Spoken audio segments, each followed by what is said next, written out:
Hello, I'm Geraldine Beskin, and my daughter Barley and I run the Atlantis Bookshop near the British Museum in London. And we're celebrating our 100th year as a business this year. And congratulations. we're really proud of that. You guys at the college aren't far behind. You've only got a couple of years to go, but it's amazing how we've both become such institutions, and how where we were thought really weird and wonderful many years ago, we're now thought to be very commonplace and wonderful. And we love that. We think it's just excellent how very accepting of a belief and a practice with the other is. We think that's just excellent. Yeah, great. Yeah. So you've been noticing a kind of change over time in how people, I guess, receive your bookshop and stuff around it? Oh yes. We were a shop to walk past for lots of people for many years. Now those people's grandchildren lead them in. You own the Atlantis Bookshop, right? You're the owner. You run the bookshop. My father went in there in the late 1950s, and the original owner, Michael Howson, said, "Take a good look round, young man, you'll own the place one day." And that must have confused my father quite a great deal. But they then became very good friends.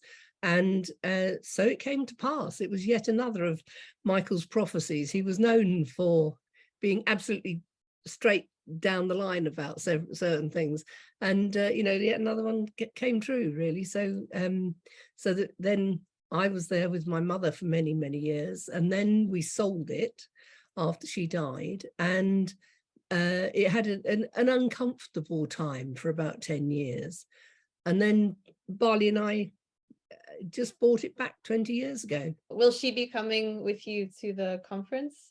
No, she'll be at the shop.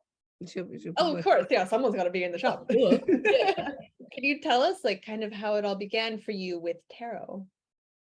It began with a pack that my dad bought home, or I found at the shop when I was a primary school age kid, and I just thought they were weird, but I had no idea what you did with them.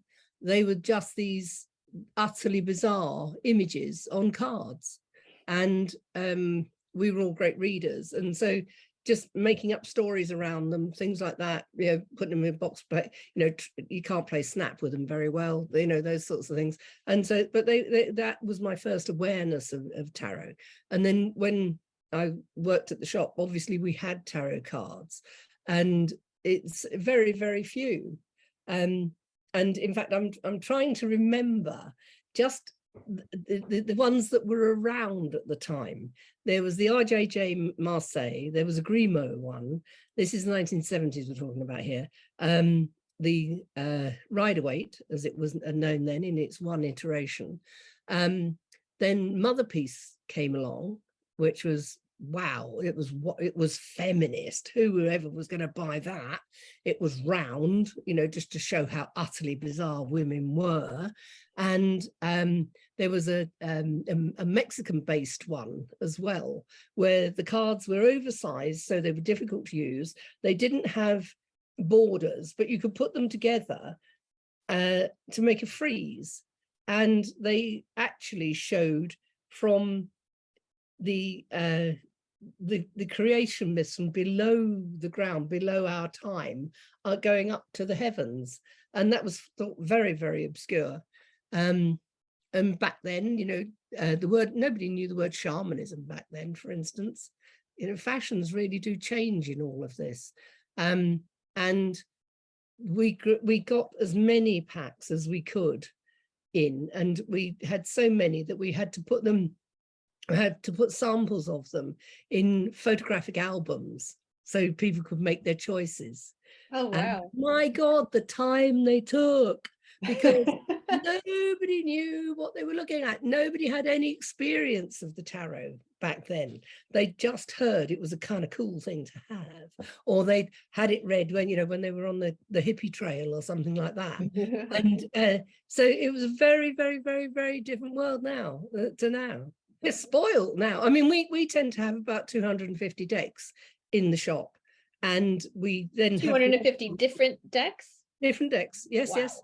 And then we have the oracles separate to that. And there's probably anything up to another 50 of those we tend to keep in stock.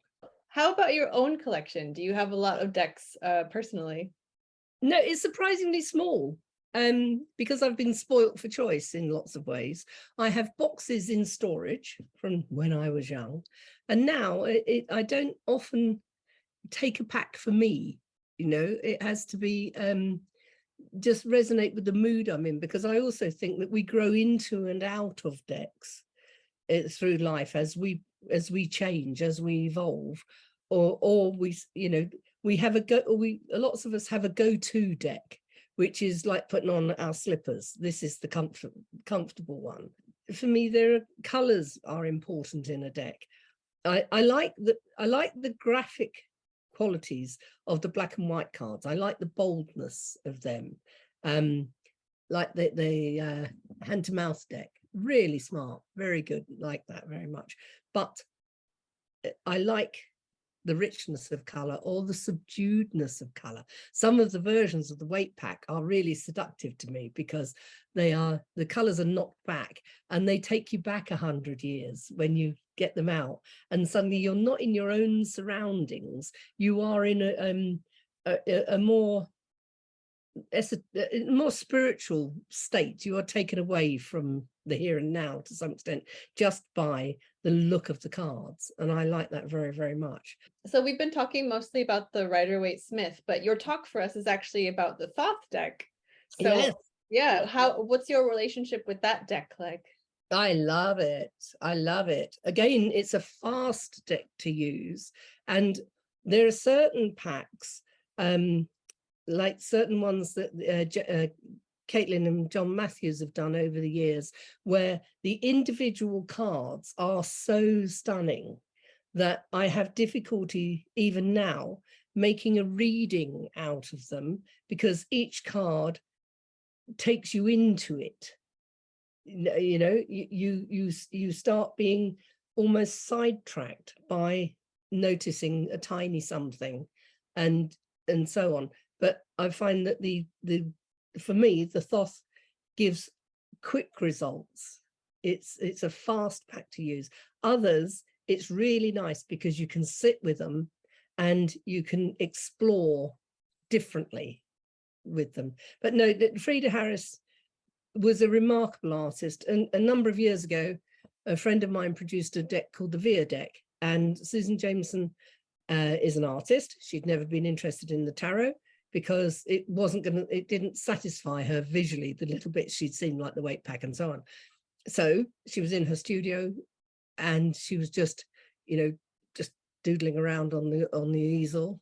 And then it was morning, and there was an image, on a fully finished image on her easel.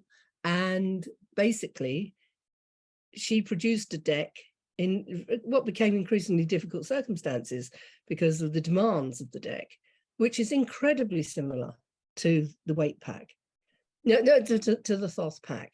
Now, this is a woman who knows her magic, knows her Kabbalah, but she doesn't know the tarot. And she really wasn't even sure when she got the first 22 through what they were, whether they were the paths of the tree or what they were. So people didn't realize the complexity of the art that Frieda Harris and Susan Jameson did. It was extraordinary. It was complex. It was very, very hard. And Frieda Harris was involved with the sort of the sacred geometry type stuff, which I'm a bit wobbly about. I can't go into that in any great detail, but there are alternative ways of doing things, and you know, visually. And I admire Frieda Harris for persevering. Or, you know, obviously there was a war on. We don't know what actually that means.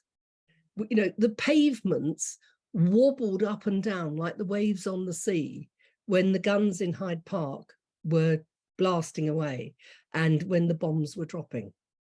When you went home, you didn't know if you would have a home. When you went round a corner, you didn't know if there was just the road was going to be blocked because a building had fallen into the street because you were somewhere else yesterday and didn't know that that whole section of a street had been bombed. And the difficult, it didn't matter. She was an affluent woman, and it didn't matter if you had money or you didn't. The war was incredibly difficult. Even she couldn't find decent materials to do the cards with. You know, she had to scrape together everything she had. And she very sensibly, when she was doing the swords, she very sensibly left London. She didn't want to attract the negativity of the sword suits onto London. Wow. She consciously drew it away. It was produced over quite some time. And I think it's one of the great sorrows that neither of them saw those cards produced. You know, neither Crowley nor she, because there wasn't a market for them. There wasn't a market for tarot cards. They were a European thing. So they never saw it as a deck that they could hold? No. Wow. No. The book was produced because, you know, Crowley was always hard up, but actually he was really very, very canny with money. And he always had a slush fund for his publishing. He knew that that was the only way, you know, to make it tangible. He didn't have much of a physical audience by then, but it was a little old man. But he wrote the Book of Thoth to accompany that. Now, that's no mean feat. He had years in the doldrums when he hadn't had an audience, he hadn't had much money, his life had been in absolute turmoil, and he'd gone from being, you know, obviously well off and, you know, with traveled the world and everything else, but his health deteriorated. He'd had decades without any money really, and he still was able at the end of his life to write a very significant couple of books. That, Magic Without Tears, those sorts of things, they're fabulous. And so he wasn't the broken down old man. He was a bored old man. He was a sick one too. But the heart of the man, the intelligence of the man was still there. And also books like the Book of Thoth show his depth and breadth of magical understanding, and he managed to convey that to Frieda Harris as well. She was more mystical than magical, if the truth be told, but she got what he said, and it's a fantastic fusion. And it's only in the last 15 years that you've had tarot writers and tarot producers living in different countries. You know, it makes no difference with computers, but they were doing it in much more difficult circumstances, and they still managed to communicate. She managed to communicate to him what she thought the cards should be like. It wasn't just a case of him dictating to her what they ought to look like. And I think that's quite, it should be remembered more than it is, or to be known more than it is known, really. But I'm very much looking forward to doing the talk because, as I say, I'm a huge fan of hers, a huge fan. Yeah, and so she's the title of the talk, obviously, so it'll be focused on her. What do you kind of hope people can take away from your talk? That working with Crowley was very different to the rest of her life. The art she produced for Crowley was different to anything else she'd produced in her life. That the importance of what they were doing, they both knew. I think that's the main takeaways that I would like. And also she produced things in extraordinarily, each one of those cards has a strange beauty to it. It isn't just about being technically perfect or anything like that. When cards are produced by a hand, they have heart. There is a whole different value to them in that way, I think, really, because there is no separation you make the smudges, you go over the lines, you live it, you work it. It's like making your own pastry to paint a card, and it gives a different flavor to things. And it is, not just in best-selling terms, it's one of the great packs, if not the greatest artistically in the whole history of the tarot. Thank you. This has been really, really great to meet you, and I look forward to seeing you in person in November. I look forward to seeing you too. I'm very much looking forward to it.